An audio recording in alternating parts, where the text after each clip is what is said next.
ሰላም ውድ ዩናይትዳውያን ቤተሰቦቻችን እንዴት ቆያችሁ? በርካታ ዩናይትድን የተመለከቱ ስፖርታዊ ጉዳዮችን ይዘን በሰዓታችን ተገኝተናል። አዳዲስ መረጃዎች ዛሬም በተለያዩ መገናኛ ብዙሃን ከዩናይትድ ጋር ተያይዞ የወጡ ነው የሚገኙትና እነዚህን በስፋት እናነሳለን። ስለ ማኑ ኮኔ የተሰሙ አዳዲስ መረጃዎች አሉ። ሌሎችም የአማካይ ስፍራ ተጫዋቾች ከዝውውር ጋር በተያያዘ ስለ ትላንትናው የካሪንግተን ልምምድ እናነሳለን። ሌሎችን በርካታ ጉዳዮች አካተናል። ሀሳብ አስተያየቶቻችሁን በምናነሳቸው ጉዳዮች ላይ በኮሜንት እንድትሰጡን በአክብሮት እንጋብዛለን። ለዚህ ቻናል አዳዲስ የሆናችሁ ቤተሰቦቻችን ቻናሉን ሰብስክራይብ በማድረግ እንድትጀምሩ በአክብሮት እንጠይቃለን። ሌሎች ቤተሰቦቻችን ደግሞ ቪዲዮውን ላይክ በማድረግ ጀምሩ። በቀጥታ ወደ ዛሬ ስፖርታዊ ጉዳዮች እናመራለን። ትላንትና በኮሜንት አስተያየት በመስጠት የተሳተፋችሁ ቤተሰቦቻችን አላችሁ። የእናንተን ሀሳብ አስተያየት ደግሞ ወደ በኋላ መጨረሻ አካባቢ የማነሳ ይሆናል። ወደ ዛሬው የዩናይትድ ስፖርታዊ ጉዳዮች ሳመራ የጣሊያኑ ጋዜጣ ዴሎ ስፖርት ዛሬ እንደዘገበው ከሆነ ዩናይትድ ፈረንሳይን አማካይ ማኑ ኮኔን ዋነኛ የዝውውር ኢላማ አድርጎ የወሰደው ሲሆን ሮማ ለተጫዋቹ የጠየቀውን 50 ሚሊዮን ዩሮ ወይም 42 ሚሊዮን ፓውንድ ለመክፈል ጥያቄ ለማቅረብ እየተዘጋጀ ነው የሚገኘው። አርሰናልና ኒውካስልም አሁን የዚህ ተጫዋች ፈላጊ መሆናቸው እየተነገረ ነው የሚገኘው እና ኮኔም በዚህ ሰዓት ምርጫ ወደ ፕሪሚየር ሊግ መምጣት በመሆኑ ሌላኛው የስፔኑ ፈላጊ አትሌቲኮ ማድሪድ ፊቱን ወደ ስፖርቲንግ ሊዝበኑ ሞርተን የልማንድ አዙሯል። ፓትሪክ ቬራ ኮኔን በተመለከተ ከቹዋሜኒ ይበልጣል የሚል አስተያየት መስጠቱ አነጋጋሪ ነበረ።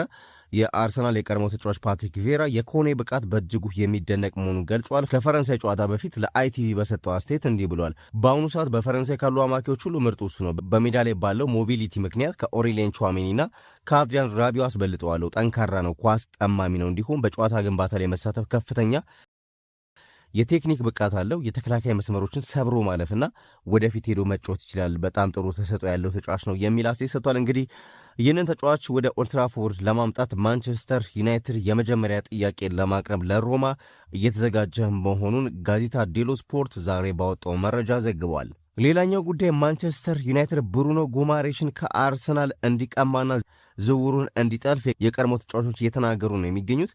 የኒውካስሉ ኮከብ ብሩኖ ጉማሬሽ በቀጣይ የዩናይትድ የዝውውር ኢላማ ሊሆን እንደሚችል ፍንጮች እየወጡ ነው። ክለቡ ተጫዋቹን ለማስፈረም ከአርሰናል ጋር እንዲፎካከርም እንደዚሁ ምክር ተለግሶታል ተብሏል። ባለፉት ጥቂት ሳምንታት የዚህ ብራዚላዊ አማካይ የወደፊት ቆይታ ከፍተኛ መነጋገሪያ ሆኖ ቆይቷል። ከሴንት ጄምስ ፓርክ የመልቀቅ ዕድሉ ሰፊ መሆኑም እየተነገረ ነው የሚገኘው። አርሰናል ደግሞ ተጫዋቹን አሁን ላይ ለማስፈረም ግንባር ቀደም ሆኖ እየመራ ነው የሚገኘው። ያቀረበው የመጀመሪያ ጥያቄ ውድቅ እንደተደረገበትም ይታወቃልና ኒውካስል እስከ 2028 ድረስ ኮንትራት ያለውን ይህንን የ28 ዓመት አማካይ በዚህ የዝውውር መስኮት ለመልቀቅ የ75 ሚሊዮን ፓውንድ ዋጋ መለጠፉ እየተዘገበ ነው የሚገኘው። የቀድሞው የማንቸስተር ዩናይትድ አንጋፋ ተጫዋች ብራያን ሮበርትሰን ዩናይትድ ጉማሬሽን ቢያስፈርም ጥበብ የተሞላበት ውሳኔ እንደሚሆን ገልጾ ሆኖም ዝውውሩ በዚህ ክረምት ሊሳካ የሚችልበት እድል አነስተኛ የሆነበትን ምክንያት አስረድቷል። ዩናይትድ ባለፈው መጋቢት ወር ላይ ተጫዋቹን በ69 ሚሊዮን ፓውንድ ለማስፈረም ንግግር አድርጎ እንደነበር መዘገቡ ይታወሳል። ብሩኖ ጉማሬሽ በዩናይትድ የካስሚሮን ቦታ ለመተካት ትክክለኛ ተጫዋች ነው ሲል ሮብሰን ተናግሯል። ሁልጊዜም ቢሆን እንደ መሪነቱ ወደዋለሁ፣ ምርጥ አመለካከት ያለው ተጫዋች ነው። በኒውካስል ቆይታው ራሱን ያሳየበት መንገድ በጣም የሚደነቅ ነው። እንደ ካስሚሮ ሁሉ ማጥቃትና መከላከልን አጣምሮ መጫወት የሚችል ብልህ ተጫዋች ነው። ብሩኖ ፈርናንዴስ ኳስ በሚይዝበት ጊዜ ጉማሬሽ ከጀርባ ሆኖ ስራዎችን ማቃለል ይችላል። ሆኖም ሮብሰን አክሎም ብቸኛው ጥያቄ በዚህ ክረምት ሊለቅ ይችላል ወይ የሚለው ነው ብሏል። ኒውካስል ሳንድሮ ቶናሊ በለቀቀበት በተመሳሳይ የዝውውር መስኮት ጉማሬሽንም ይሸጣል ብዬ አላስብም ብሏል። ማንቸስተር ዩናይትድ የአማካይ ክፍሉን ለማጠናከር አሁንም ጥረት እያደረገ ይገኛል። ክለቡ አንድሬ ሳንቶስን ከቼልሲ ለማስፈረም ስምምነት ላይ እንደደረሰ ይታወቃል። የአታላንታው ኤደርሰን ለማስፈረም እያደረገ ያለው ጥረት ግን አሁንም አለመረጋጋት ይታይበታል፣ ከዝውውሩ መክሸፍ ጋር እየተያዘ ማለት ነው። ለማንኛውም ግን የብሩኖ ጉማሬሽን ዝውውር እንዲጠልፍ ማንቸስተር ዩናይትድ እየተመከረ ነው የሚገኘው። ሌላኛው ሪዮ ፈርዲናንድ አርሰናል ማርከስ ራሽፎርድን እንዲያስፈርም እየወተወተ ይገኛል ይላል ዘገባው። የቀድሞ የማንቸስተር ዩናይትድ ተከላካይ ሪዮ ፈርዲናንድ አርሰናል ማርከስ ራሽፎርድን በመውሰድ አዲሱ የግራ ክንፍ አጥቂ ሊያደርገው እንደሚገባ ገልጿል።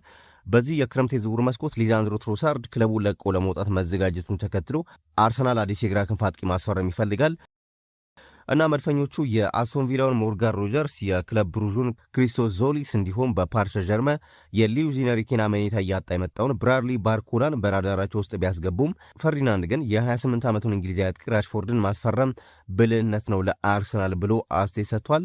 ራሽፎርድ ባለፈው የውድድር ዓመት በባርሴሎና በውሰት ስኬታማ ቆይታ ካደረገ በኋላ በ26 ሚሊዮን ፓውንድ ቋሚ ዝውውር ወደ ካምፕ ኑ ያመራል ተብሎ ተጠብቆ የነበረ ቢሆንም የስፔኑ ክለብ ግን በ70 ሚሊዮን ፓውንድ አንቶኒ ጎርደንን ከኒውካስል ማስፈረምን መርጧል። በአሁኑ ወቅት ራሽፎርድ ለተቀናቃኞቹ ማንቸስተር ሲቲና ሊቨርፑል ካልሆነ በስተቀር ለሌሎች ክለቦች በ40 ሚሊዮን ፓውንድ ዋጋ ይህንን ተጫዋች እንደሚሸጥ መረጃዎች ወጥተዋል እና ፈርዲናንድ አርሰናል ይህንን እድል በፍጥነት ሊጠቀምበት ይገባል ብሏል። ፈርዲናንድ በዩቲዩብ ቻናሉ ከስቴፈን ሃውሰን ጋር በነበረው ቆይታ ነው ይህንን የተናገረውና እኔ በ40 ሚሊዮን ፓውንድ ማርከስ ራሽፎርድን በእግሩ ተንበርክኬ ነው ወደ አርሰናል የምወስደው ሲል ዝውውሩ ደግፏል። በተመሳሳይ የቀድሞው የአርሰናል አንጋፋ ግብ ጠባቂ ዴቪድ ሲማንም ዝውውሩን የደገፈ ሲሆን ራሽፎርድን ትልቅ ብቃት ያለው ተጫዋች ሲል ገልጾታል። ሲማን ሲናገር ይህ ዝውውር እንዲሳካ ፈልጋለሁ፣ ምክንያቱም አሁንም ራሽፎርድ ለቡድኑ የሚሰጠው ብዙ ነገር አለ፣ ነገር ግን ወዲያውኑ በአእምሮ የሚመጣው ማንን ነው የሚተካው የሚለው ነው። አሁን ላይ ማርቲኔሊና ትሮሳርድ አሉን። ራሽፎርድን ካስፈረሙ ከሁለቱ አንዱ ማሰናበት ሊኖርባቸው ይችላል ብሏል። በሌላ በኩል ማንቸስተር ዩናይትድ የራሽፎርድ ሽያጭ በአዲሱ አሰልጣኝ ማይክል ካሪክ ስር በመሃል ሜዳ ላይ ለሚደረጉ አዳዲስ ግዢዎች የገንዘብ ምንጭ እንደሚሆን እየተነገረ ነው የሚገኘው። ፈርዲናንድ በነገራችን ላይ ከአንድሬ ሳንቶስ ዝውውር ጋር በተያዘም እንደዚሁ አስተያየት ሰጥቷልና ይህ ልጅ ትልቅ የማደግ አቅም አለው። ሳንቶስ መጀመሪያ ወደ ቼልሲ ሲያቀና በምልመላ ክፍል ውስጥ ከሚሰሩ ሰዎች ጋር አውርቼ ነበር። ስለ ብቃቱ በጣም አድንቀውታል። በሚቀጥሉት 10 ዓመታት የብራዚል ብሔራዊ ቡድን ቋሚ ተጫዋች እንደሚሆን ምንም ጥርጥር የለኝም። ዩናይትድ በዚህ ዓመት ለሚያስፈርማቸው 2 ወይም 3 አማካዮች የሚሆን ትክክለኛ ፕሮፋይል ያለው ተጫዋች አግኝቷል የሚል አስተያየት እንደዚሁ ሰጥቷል ፈርዲናንድ። ሌላኛው በዓለም ዋንጫው ላይ ያተሳተፉ የማንቸስተር ዩናይትድ ተጫዋቾች በካሪንግተን የቅድመ ውድድር ዘመን ዝግጅታቸውን ጀምረዋል። ማቲያስ ዴሊትም በዚህ ልምምድ ላይ አብሮ መገኘቱን የተነገረው ባለፈው የውድድር ዘመን ሁለተኛ አጋማሽ ላይ በደረሰበት የጀርባ ጉዳት ምክንያት ከሜዳ ርቆ የቆየው የ26 ዓመቱ ኔዘርላንዳዊ ተከላካይ በኔዘርላንድ ብሔራዊ ቡድን ውስጥ ስላልተካተተ ቀዶ ጥገና ለማድረግ ወስኖ ነበረ። ይህ ውሳኔው ግን በመጪው አዲሱ የውድድር ዘመን የመጀመሪያዎቹ ጨዋታዎች ላይ እንዳይሰለፍ ያደርገዋል። ምንም እንኳን ተከላካዩ በአሰልጣኝ ማይክል ካሪክ ስር እስካሁን የመጫወት እድል ባያገኝም ያመለጠውን ጊዜ ለማካከስ በከፍተኛ ቁርጠኝነት በማገገሚያ መርሃ ግብሩ ላይ ትኩረት አድርጎ እየሰራ ነው የሚገኘው። ማንቸስተር ኢቭኒንግ ኒውስ እንደዘገበው ከሆነ የቀድሞ የባየር ሙኒክ ኮከብ በአዲሱ የዩናይትድ ማሰልጠኛ ግቢ ውስጥ በመገኘት የግል የማገገሚያ ልምምዱን እያከናወነ ነው። ሐሙስ ዕለት የክለቡ ተጫዋቾች ወደ ልምምድ ሲመለሱ ካወጣቸው ፎቶግራፎች ላይ የዴሊት ምስል ባይታይም ተከላካዩ ግን በካሪንግተን ተገኝቶ ከጀርባ ቀዶ ጥገናው ለማገገም የግል ስልጠናውን እያደረገ እንደሆነ ታውቋል። ይህ የ26 ዓመት ተጫዋች በግንቦት ወር ቀዶ ጥገና ካደረገ በኋላ በውጭ አገር ሲያገግም የቆየ ቢሆንም የአካል ብቃት እንቅስቃሴውን ለማስቀጠል በክረምት ወቅትም በካሪንግተን ተገኝቶ ሰርቷል። ክለቡ በቀጣሪው የማገገም ሂደት ደስተኛ ሲሆን ለተጫዋቹ አስቸጋሪው ጊዜ ማለፉን እንደዚሁ ያምናል ዩናይትድ እና ሪፖርቱ አክሎም ከቀዶ ጥገናው በኋላ የጀርባው ችግር ሙሉ በሙሉ እንደተቀረፈ እምነት ተጥሏል ብሏል። አሁን ላይ ያው የዩናይትድ ዋነኛ ትኩረት አማካይ ክፍሉን ማጠናከር ቢሆንም አሰልጣኝ ማይክል ካሪክ ግን በተከላካይ መስመር ላይ ሌላ አንድ ጉዳት ከተከሰተ ቡድኑ ለአደጋ ሊጋለጥ እንደሚችል ጠንቅቆ ያውቃል። ሊዛንድሮ ማርቲኔዝ፣ ሉክ ሾው እና ሃሪ ማጉዌር በተደጋጋሚ የሚጎዱ ተጫዋቾች መሆናቸው እየታወቀ ኢኒዮስ ለተከላካይ ክፍሉ ተጨማሪ ተጫዋቾችን ለማስፈረም እቅድ አለመያዙ፣ በተለይ መሃል ተከላካይ ለማስፈረም እቅድ አለመያዙ በርካቶች ከዚህ በፊት አስገራሚ ነው ማለታቸው ይታወቃል።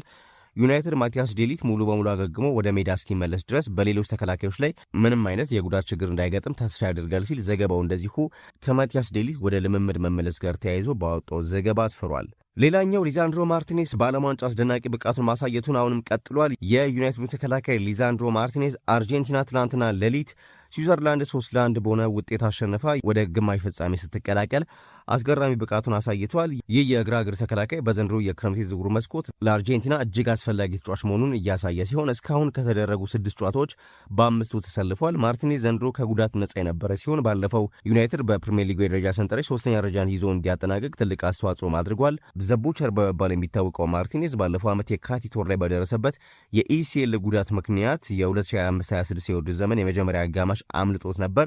ነገር ግን አርጀንቲና የተከላካይ በህዳር ወር ላይ ወደ ዩናይትድ ከተመለሰ በኋላ ድንቅ ብቃቱን ያሳየ ሲሆን ይህንን ስኬታማ ጉዞ በ2026 የፊፋ ዓለም ዋንጫ እየደገመው ይገኛል። አርጀንቲና በመጀመሪያዎቹ 2 የምድብ ጨዋታዎች ግብ እንዳይቆጠርባቸው የረዳ ሲሆን በሶስተኛው ጨዋታ ጆርዳን ላይ ግን እረፍት ተሰጥቶት ነበር። ማርቲኔዝ ከዛ በኋላ ኬቨርዲን 3-2 በሆነ ውጤት ባሸነፉበት ጨዋታ እጅግ አስደናቂ የነበረ ሲሆን ግብፅንም 3-2 በሆነ ካምባክ ባሸነፉበት ጨዋታ በራስ መተማመን የተሞላበት ብቃት አሳይቷል። በመሆኑም ሊዮኔል ስካሎኒ ለስዊዘርላንድ ጨዋታ ከዚህ በፊት ያሰለፉትን ቋሚ ስብስብ ሳይለውጡ በመቅረባቸው የዩናይትድ ተከላካይ በቋሚ አሰላለፍ ውስጥ ቦታውን አስከብሮ መውጣት ችሏል። ስዊዘርላንድ ጨዋታውን በጥሩ ሁኔታ ብትጀምርም በ10ኛው ደቂቃ አሌክስ ማካሊስተር ባስቆጠረው ጎል ቀዳሚ መሆን የቻለችው አርጀንቲና ነበረች። ሆኖም አውሮፓዊቷ ሀገር እጅ ሳስር በአርጀንቲና ላይ ማጥቃቷን ቀጥላለች። የጥረታቸውን በ67ኛው ደቂቃ ፍሬ አፍርቶ ዳንዶዬ የአቻነት ጎሏን ቢያስቆጥርም ከ5 ደቂቃ በኋላ ግን ብሬል ኢምቦሎ በሲሙሌሽን በማስመሰል ሁለተኛ ቢጫ ካርድ አይቶ መውጣቱ ለቡድኑ ትልቅ መርዶ ሆኗል። ያም ሆኖ ግን ስዊዘርላንዳውያን የደቡብ አሜሪካውን ቡድን ወደ ተጨማሪ ሰዓት መውሰድ ችሏል። በመጀመሪያው አጋማሽ ተጨማሪ ሰዓት ላይ ግባቸውን ሲያስደፍሩም ቆይተዋል። ነገር ግን በ112ኛው ደቂቃ ጁሊያን አልቫሬስ ቡድኑን እንደገና መሪ ያደረገ አስደናቂ ጎል ሲያስቆጥር የስዊዘርላንድ ተስፋ ተሟጠጠ። በ85ኛው ደቂቃ ደግሞ ሮድሪጎ ዴፖልን ተክቶ የገባው ላውታሮ ማርቲኔዝ በጭማሪ ሰዓት መጀመሪያ ደቂቃ ላይ ሶስተኛውን ጎል በማስቆጠር የአርጀንቲናን ድል አረጋግጧል። አሁን ላይ የወቅቱ የዓለም ዋንጫ ሻምፒዮኖቹ ረቡዕ ሐምሌ 8 በአታላንታ ስታዲየም ከእንግሊዝ ጋር ለሚያደርጉት የግማሽ ፍጻሜ ጨዋታ ተዘጋጅቷል። ሊዛንድሮ ማርቲኔዝ በበኩሉ ለምን ለማንቸስተር ዩናይትድ ቀጣይ ዓመት እቅድ ወሳኝ ተጫዋች መሆኑን በድጋሚ አስመስክሯል። በትላንትናው ሌሊት ጨዋታ ማርቲኔዝ በአርጀንቲና ጨዋታዎች ላይ በከፍተኛ ሁኔታ መሳተፍ ልማዱ ያደረገ ሲሆን ከስዊዘርላንድ ጋር በነበረው ጨዋታም ይህ ብቃቱ አልተቀየረም። ማርቲኔዝ 97 ጊዜ በጨዋታው ኳስ የነካ ሲሆን ከሱ በላይ ይህንን ያደረጉት ሊያንድሮ ፓራዴዝ እና ሊዮኔል ሜሲ ብቻ ናቸው። በተጨማሪም 77 ኳሶችን ፓስ ለማድረግ የሞከረ ሲሆን የ84 በመቶ የማስተላለፍ ስኬት ነበረው። 7 ረጅም ኳሶችን የሞከረ ቢሆንም መድረሻውን ያገኘው ግን አንዱ ብቻ ነበር በዚህ ረገድ። ሆኖም በጨዋታው ላይ አስደናቂ ክህሎቱን አሳይቷል። አርጀንቲና ተከላካይ ካደረጋቸው 12 የፊት ለፊት ግንኙነቶች 9ኙን ያሸነፈ ሲሆን 12 ጊዜ እንደዚሁም ኳስ በመንጠቅ የተሻለ ነበረ። ማርቲኔዝ በተከላካይ መስመር ላይ እንደገና አስተማማኝነቱን ያሳየ ሲሆን 3 ኳሶችን ሲያጸዳ በፔናልቲ ቦክስ አካባቢ 4 ኳሶችን ነጥቆ 1 ኳስ ደግሞ ኢንተርሴፕት አድርጎ አቋርጧል። እንዲሁም ተቃራኒ ቡድን ከጨዋታ ውጭ ኦፍሳይድ ቢሆንም ማርቲኔዝ የመጨረሻ መስመር ላይ አስደናቂ ታክል ያደርጋልና በተጨማሪም በጠቅላላው በአጠቃላይ ጨዋታ አንድም ተጫዋች በቀላሉ አልፎት አልሄደም። ምንም እንኳን ተጫዋቹ በቅርብ ጊዜያት በፊት መስመር ላይ ወሳኝ ተሳትፎ ያደረገ ቢሆንም በዚህ ጨዋታ ግን ምንም አይነት ቁልፍ ኳስ አላቀበለም። ሆኖም አንድ ኢላማውን የጠበቀ አስደናቂ የአየር ላይ ሙከራ አድርጓል። 3 ጊዜ ተጫዋቾችን አታለው በማለፍ ከሜሲ ጋር እኩል ከፍተኛውን ደረጃ ይዟል ማርቲኔዝ እና በአጠቃላይ ከትናንትናው ጨዋታ ጋር የተያዙ የሊዛንድሮ ማርቲኔዝ ቁጥራዊ መረጃዎች አስደናቂ ነበሩ ማለት ይቻላል እና ማርቲኔዝ ለዩናይትድ በሚቀጥሉት ዓመታት ምን ያህል ጠቃሚ ተጫዋች ሊሆን እንደሚችል በድጋሚ አረጋግጧል። ምንም እንኳን የሰውነት ብቃቱ ጉዳቱ አሁንም አሳሳቢ ቢሆንም አርጀንቲና ተጫዋች ወደ ውሉ የመጨረሻ ዓመት የገባ በመሆኑ ኢኒዮስ የውል ማደስ ንግግሮችን መጀመር ሊያስብበት ይገባል በሚል የእግር ኳስ ተንታኞች እያነሱት ያለ ጉዳይ ሆኗል። ሌላኛው ጉዳይ የማንቸስተር ዩናይትድ የዝውውር ስትራቴጂና የካስሚሮ ክፍተት የሚለውን አንድ የማንቸስተር ኢቭኒንግ ኒውስ ዘገባን ላንሳ። ዩናይትድ በዚህ የክረምት የዝውውር መስኮት ለካስሚሮ ቀጥተኛ ተተኪ ላለመግዛት ቢወስንም ብራዚላዊ አማካይ ለቡድኑ ያበረከተ የነበረውን አንድ ወሳኝ ባህሪ ግን የግድ መተካት እንዳለበት ዘገባው ያሳያል። በሪያል ማድሪድና በማንቸስተር ዩናይትድ መለያ ወደ 500 የሚጠጉ ጨዋታዎችን ያደረገው 5 ጊዜ የቻምፒየንስ ሊግ ዋንጫን እያነሳውና ለብራዚል ብሔራዊ ቡድን 91 ጊዜ የተሰለፈውን ተጫዋች እንዴት መተካት ይቻላል ይላል ዘገባው። ለዩናይትድ መልሱ በቀጥታ መተካት አይቻልም የሚል ይመስላል። ካሲሚሮ በሰኔ ወር መጨረሻ ኮንትራቱ ካለቀ በኋላ ኦልትራፎርድን በይፋ የለቀቀ ሲሆን ክለቡ የአማካይ ክፍሉን መልሶ ለመገንባት ስራ ጀምሯል። ዩናይትድ የ22 ዓመቱን ብራዚላዊ አንድሬ ሳንቶስን በ50 ሚሊዮን ፓውንድ ለማስፈረም ተስማምቷል። በሌላ በኩል በአታላንታው ኤደርሰን ላይ የቀረበው የ38 ሚሊዮን ፓውንድ ጥያቄ በተጫዋቹ የጉልበት ጉዳት ስጋት ምክንያት የመደናቀፍ ዕድል ገጥሞታል ይላል። ከዛ በተጨማሪ ክለቡ የበርነማውዙን አሌክስ ስኮት በዋና ኢላማነት የያዘ ሲሆን ከዚህ ቀደም ይፈልጓቸው የነበሩት ኤሊዮት አንደርሰንና ማቲያስ ፈርናንዴዝ በበኩላቸው ወደ ማንቸስተር ሲቲና ቶተናም አምርተዋል። የማንቸስተር ኢቭኒንግ ኒውስ መረጃ እንደሚያሳየው ዩናይትድ በአሁኑ ሰዓት የተለየ የተከላካይ አማካይ ሆልዲንግ ሚድፊልደር ከማስፈረም ይልቅ ትኩረቱን በቅልጥፍና በጉልበትና በከፍተኛ ቴክኒካዊ ብቃት ላይ አድርጓል። ይህ ስትራቴጂ ኳስ ተቆጣጥሮ ለመጫወት ለሚፈልግ ስብስብ ተገቢ ቢሆንም ክለቡ ወጣቶች ላይ ብቻ በማተኮር ካስሚሮ ወደ ቡድኑ ያመጣውን ትልቁን ነገር የዘነጋው ይመስላል ይላል። እሱም ምንድነው? የልምድ ብስለት ኤክስፒሪየንስ ነው። ካስሚሮ ወደ ዩናይትድ ሲመጣ ሁሉንም ነገር አይቶን አሳክቶ የመጣ ተጫዋች ነው። አንደኛው ጉዳይ በታላቅ ልምዱ ምክንያት በመልበሻ ቤት ክፍል ውስጥ መረጋጋትን ይፈጥር ነበር። ይህንን መሰል ትልቅ ተጽዕኖ በአንድ ክረምት ማጣት በተለይም ተተኪዎቹ ወጣቶች በሆኑበት ወቅት ለቡድኑ ከባድ ሊሆን ይችላል ተብሏል። በተለይ ባለፈው የውድድር ዓመት ሁለተኛ አጋማሽ ላይ ያለ ኳስ የሚያሳየውን ብቃት በእጅጉ ያሻሻለው የ21 ዓመቱ ኮቢ ማይኖ ከካስሚሮ ጎን መጫወቱ ለእድገቱ ትልቅ እገዛ አድርጎለት ነበር እና ዩናይትድ አሁንም እንደ ሃሪ ማጌርና ብሩኖ ፈርናንዴዝ ያሉ ባለ ልምድ ተጫዋቾች ቢኖሩትም በተለይ በሜዳው መሃል ላይ ተጨማሪ የልምድ ብስለት እንደሚያስፈልገው ይነገራል። ሆኖም ከክለቡ የዝውውር አካሄድ መረዳት እንደሚቻለው ይህ ጉዳይ ብዙም ያሳሰባቸው አይመስልም ይላል ዘገባው። የቀድሞው የዩናይትድ ኮከብ ማይክል ካሪክ ባለፈው የውድድር ዓመት መጠናቀቂያ ላይ ስለ ካስሚሮ ሲናገር ካስሚሮ በቡድኑ ውስጥ የራሱ የሆነ ትልቅ ተጽዕኖ ነበረው። ግዙፍ ልምድ ያለውና በእግር ኳስ ውስጥ እጅግ በርካታ ስኬቶችን ያስመዘገበ ታላቅ ተጫዋች ነው ማለቱ ይታወሳል። እና ማንቸስተር ዩናይትድ ያጣውና ለመተካትን ፍላጎት ያላሳየው ይህንን ታላቅ የልምድ ብቃት ነው። ምናልባት የሪያል ማድሪዶ ኦሬሊያን ቹዋሜኒ ቢሆን ኖሮ ተመሳሳይ ሚና ሊወጣ ይችል ነበር። አሁን ግን በዩናይትድ እይታ ውስጥ ያሉ አማካዮች በሙሉ ወጣቶች በመሆናቸው ወደ ኦልድ ትራፎርድ የሚመጡ ትልቅ ፈተና ተጋፍጠው ይሆናል። በአጠቃላይ ካስሚሮን በሜዳ ላይ መተካት ከባድ ቢሆንም ከሜዳ ውጭና በመልበሻ ክፍል ውስጥ ለቡድኑ ይሰጠው የነበረውን መረጋጋትና የልምድ ዋጋ መተካት ግን ለዩናይትድ የማይቻል ሊሆን ይችላል። ማንቸስተር ኢቭኒንግ ኒውስ በዘገባውና በጣም በርካቶችን የሚያስማማ ዘገባ ይመስለኛል። በመጨረሻም በትላንትናው ፕሮግራማችን በርካታ ቤተሰቦቻችን ሀሳብ አስተያየቶቻችሁን ሰጥታችሁናል። የእናንተን ሀሳብ አስተያየት ላንሳ። የመጀመሪያው ተሳታፊያችን ሮም አብራር ነው። ማኑ ኮኔ ከኤደርሰን የተሻለ አማካይ በመሆኑ ይህንን እድል ማንቸስተሮች መጠቀም ይኖርባቸዋል። ማንቸስተር ዩናይትድ ከዚህ በኋላ ሁለት ሁነኛ አማካዮች፣ አንድ የግራ ተከላካይና አንድ አጥቂ ካስፈረመ በሀገር ውስጥ ውድድሮችና አህጉራዊ ውድድር ላይ ተፎካካሪ ሊሆን ይችላል። ካልሆነ ግን ወደ ለመደው መመለሱ አይቀሬ ነው። በተረፈ ጥሩ አቀራረብ፣ የመረጃ ምንጮችን ጠቅሰ የምታቀርብበት መንገድ ጥሩ ነው የሚል አስተያየት ሰጥቶናል። በጣም እጅግ አድርገን ሮም አብራርን ከፉሪ እናመሰግናለን። ሙባረክ አሁንስ የዩናይትድ ጉዳይ እጅግ አደናጋሪ ሆኗል። እዚህ ሲጠበቅ እዛ ከሁሉም ቀድሞ ያስፈረመውን ተጫዋች በአግባቡ መመርመር ተስኖት እነሆ ለሚዲያ ፍጆታና ግባት ሆኗል ብቻው ማለት ይቻላል በሚል በተለይ ከኤደርሰን ዝውውር ጋር በተያያዘ ደስተኛ እንዳልሆነ አንስቶልናል። እውነት ለመናገር የኤደርሰን ዝውውር ተቋርጧል ሲባል ከልብ ነው ያዘንኩት። ከዚህ በኋላ የካስሜሮ ተተኪ ተጫዋች እኛን የሚፈልገን ካርሎስ ባሌባን አለበለዚያ አሌክስ ስኮትንና ማኑ ኮኔን ቢያስፈርሙ ደስ ይለኛል። አሁን ላይ ገበያ ውስጥ ካሉ ተጫዋቾች አንጻር ክለባችን ቢያስፈርማቸው ጥሩ ነው። በተረፈ አሪፍ አቀራረብ ነው የሚል አስተያየት የዘውትር ተከታታያችን ይነበብ ከአዲስ አበባ ውርቆ ሰፈር ሰጥቶናል። የኤደርሰን ዝውውር በመቋረጡ እኔ ብቻ ሳይሆን ሙሉ ዓለምን ያስደነገጠ ጉዳይ ነው። ግን ቢሆንም ዩናይትድ የተሻለ አማካይ አግኝቶ ካልሆነ መልቀቁ በጣም ዋጋ ያስከፍላል። ሙርጌታ ከደቡብ አፍሪካ አስተያየቱን ሰጥቶናል።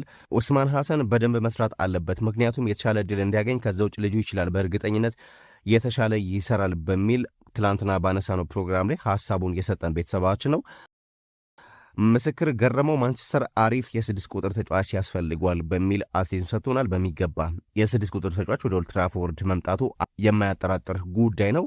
ሁላችሁም ቤተሰቦቻችን ስለተሳትፋችሁ ሀሳብ አስተያየቶቻችሁን በዚህ መልኩ ስለሰጣችሁን እጅግ አድርገን እናመሰግናለን። በመላው ዓለም ያላችሁ ዩናይትዳውያን ሰላምና ጤና ለእናንተ እንመኛለን። በያላችሁበት ሰናይ ጊዜ። ቻው ቻው።